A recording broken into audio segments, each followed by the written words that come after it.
各位网友，大家好，欢迎来到报明说。这期话题我们来评论一下美国海军学院的获奖论文。他说，潜艇将统治与中国的战争。最近几年，美国海军一直为了在未来的台海战争中打败解放军而绞尽脑汁。他们逐渐地意识到，面对实力突飞猛进的解放军，美国海军传统的军事战略和军事装备已经逐渐的失效。在解放军的东风快递、海军舰艇和航空兵的打击范围内，没有什么水面舰船能够生存。因此美国海军的专家们一直在寻找解放军的弱点，试图发现新战法，能够让美军在台海战争中获得优势的地位。最近越来越多的美国智库和军事专家们开始强调核潜艇的作用。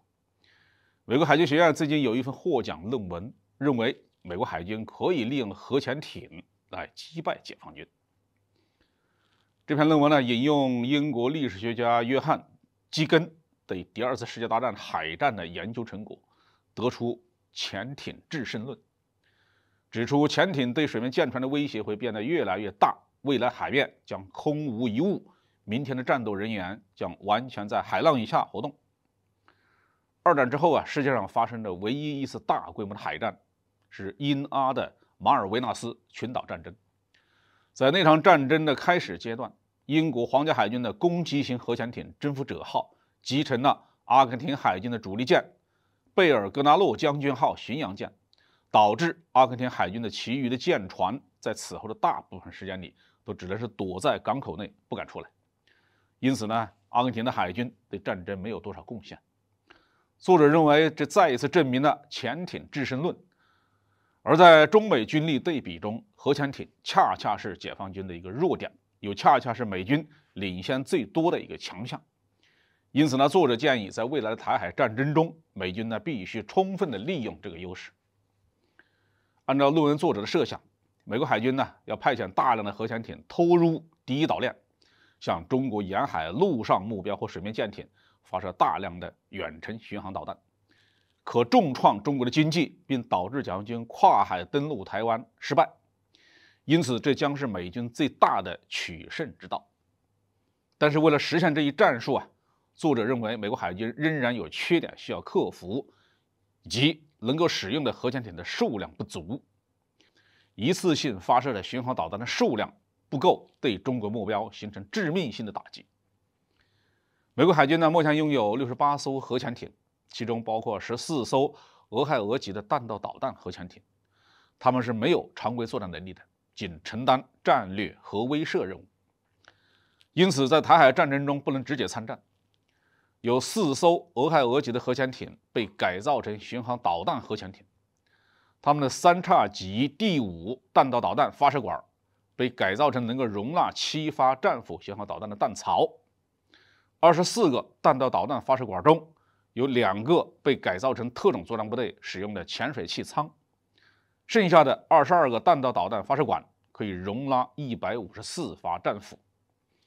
它们将是对华作战的主力。此外美国海军还拥有19艘弗吉尼亚级、28艘较老式的洛杉矶级以及3艘海狼级的攻击型潜艇，其中1艘海狼级核潜艇康涅狄格号2021年在南海撞上海底山脉而受损，修复的日期是遥遥无期。因此目前美国海军总共有48条攻击型核潜艇可以用。除了一些早期型的洛杉矶级核潜艇外，它们中的大部分也能够发射战斧巡航导弹。所以算起来美国海军目前的核潜艇如果全部投入对华作战的话，差不多能够一次性的向中国目标发射1000发左右的战斧巡航导弹。按照美国海军舰艇的出勤率，在同一时刻能够使用的舰艇的数量仅占舰艇总数的30%左右。此外，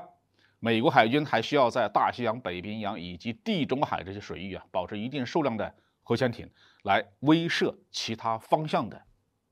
战略对手，并不能把所有的核潜艇都投入到亚太地区。更糟糕的是，随着未来几年美国海军将退役一些早期的洛杉矶级核潜艇，而新艇建造的速度太慢。从2028年开始美国海军的核潜艇的数量将开始减少，最乐观的估计，从2035年开始才能恢复增长。这将导致美国海军未来在第一岛链之内能够执行对华攻击任务的核潜艇的数量严重不足。